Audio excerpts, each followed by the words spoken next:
waaw man maa ngi tudd Soxna Diaw Gueye madame Balde nekk présidente section féminine handicapé moteur de Saint-Louis. voilà tey ngeen amal 3e édition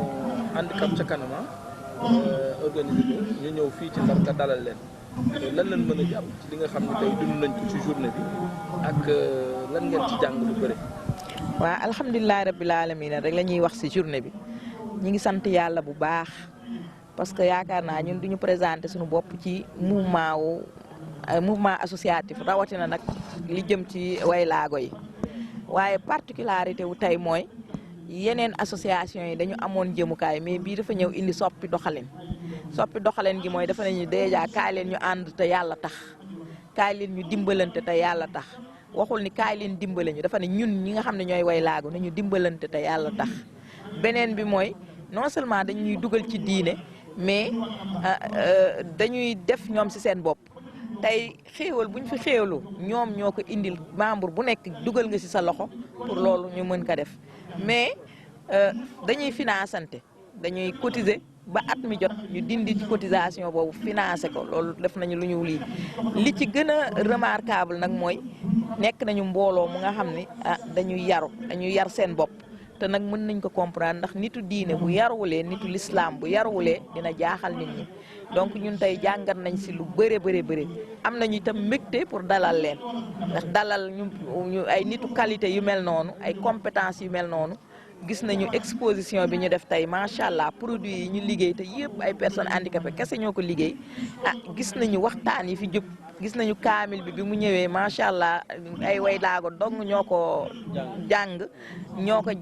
tëj xarul ñëpp seen xol tooy ñëpp ñu delloo leen si yàlla donc journée bi yëpp journée diine la mais journée njariñ la aussi njariñu àddina ak njariñu àllaaxira. terewul journée bi tey dund ngeen ko neex na waaye am ngeen ay jafe-jafe ak ay soxla yu ngeen xam ne mëbët ngeen. waaw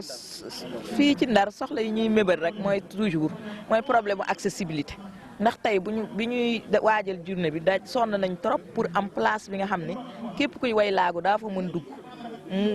mu jàppandal nga mën dugg mën fa nekk tranquillement mën fa def sa soxla ba pare génnaat donc loolu nekk na jafe-jafe si Ndar pour nga am place bu accessible nga mën fa dugal mbooloo lu jafe la looy dox ay weer mooy loolu donc loolu nekk na jafe-jafe yeneen jafe-jafe yi si des nag ñun dañuy wax ne rek dañu gëm yàlla te rawatina organisation bii ñëw dafa ne nañ leen def si yàlla nañ def ñu xëcc ndax si ngir yàlla kon ñun lu ñu dal rek dañ koy nangu mooy nangu nañu laago gi te tamit du tax ñu tëdd nelaw kon du jafe-jafe bi dañ koy mujj jël def ko force donc ñun way laago yi dañuy war a di jàppalante suñu bopp waruñu xaar ñu jàppale dañu war tamit di liggéey parce que du dama nekk handicapé rek damay tëdd ci kër ga du dama nekk handicapé waruma jàng du dama nekk handicapé waruma liggéey du dama nekk handicapé waruma dem fi nit ñi nekk def li nit ñi di def maanaam li ñuy dund di def ma war naa ko def mais tamit du dama nekk handicapé rek du ma jaamu yàlla ndax ay jullit lañu ay jaamu yàlla lañ te dañ ñu fi indi pour ñu jaamu yàlla kon dañu war a jaamu yàlla.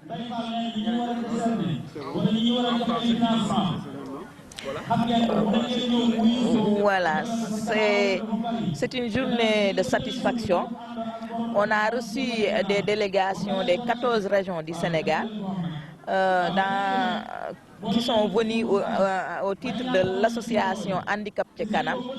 Et c'est important parce qu'on a vu à partir de cette journée, on était dans le mouvement associatif, on était avec les autres types de handicap, on organisait tout le temps des activités avec quelle que soit l'association de handicap. On travaille toujours pour on a toujours eu le même objectif, c'est-à-dire améliorer les conditions de vie des personnes en situation de handicap. Mais l'originalité de cette association, c'est que c'est typiquement religieux. Mais non seulement c'est religieux, c'est une association solidaire. Parce que au niveau de l'association, on n'attend pas l'apport de l'État. On ne demande pas à l'État de nous donner, on ne demande pas aux ONG de donner. On n'est pas attentistes. C'est nous-mêmes qui se cotisons pour s'autofinancer. C'est nous-mêmes qui se cotisons quand on va dans une région, c'est nous-mêmes qui cotisons pour nous prendre en charge. Maintenant, c'est sûr, on a besoin d'appui, comme tout un chacun, comme tout groupe. Tous les groupes au Sénégal ont besoin d'appui, voire dans le monde. Parce que une seule personne ne peut pas aller. On dit en Wolof,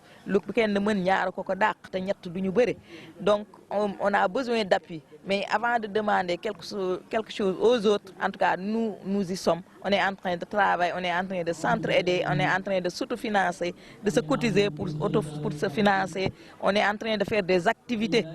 génératrices de revenus. Et là, vraiment, c'est l'originalité de l'association Handicap Ca Kanam. Donc on est fiers de les recevoir à Saint-Louis. Et en tout cas, c'est toute une fierté pour moi, mais aussi au nom de toutes les personnes en situation de handicap de Saint-Louis. Oui, les difficultés, ce sont toujours les mêmes, c'est-à-dire des difficultés d'accessibilité. À Saint-Louis, on n'arrivait pas, depuis 3 mois, on était en train de chercher un lieu, une place publique ou une place privée qui peut contenir autant de personnes, qui peut contenir une manifestation nationale pour des personnes en situation de handicap. Tous les lieux qu'on a visités ne sont pas accessibles. Soit c'est l'immeuble qui n'est pas accessible, soit c'est au niveau de l'immeuble où il n'y a pas l'accessibilité, que ce soit les chambres, les toilettes et autres et autres. Donc vraiment c'est désolant. C'est désolant à ce rythme. Au jour où nous sommes, nous qui sommes 15% de la population, on n'arrive pas à trouver un lieu pour contenir 200 personnes, juste pour un week-end, dans une ville aussi historique, dans une ville de renommée internationale qu'est la ville de Saint-Louis, c'est des difficultés. Mais je disais tantôt que nous sommes des croyants. Et les difficultés, on les transforme en force. Ce sont des difficultés, on les a transformées en force. Donc on s'est adapté, mais on fera de notre mieux pour que les conditions s'améliorent. Pas pour nous, mais pour les générations futures.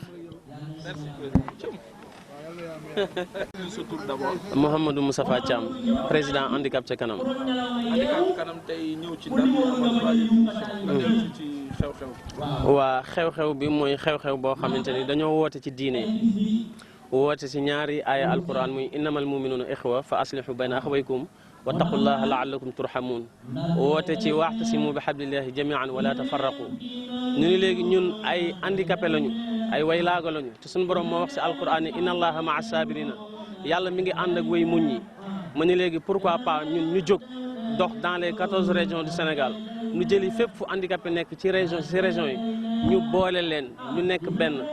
jàppante bëggante soppante mais dimbalante te yàlla tax loolu aussi ñoo ngi ci ndax ñoo ngi def social bu baax a baax ci suñu biir loolu sax moo ñu dimbale tey bu ñu ñëw def 3e édition fii ci Saint-Louis mu nekk 3e édition boo xamante ni dañ fi ñëw mais ñëwuñu fi rek ak loxo neen dañ fi ñëw ak ay financement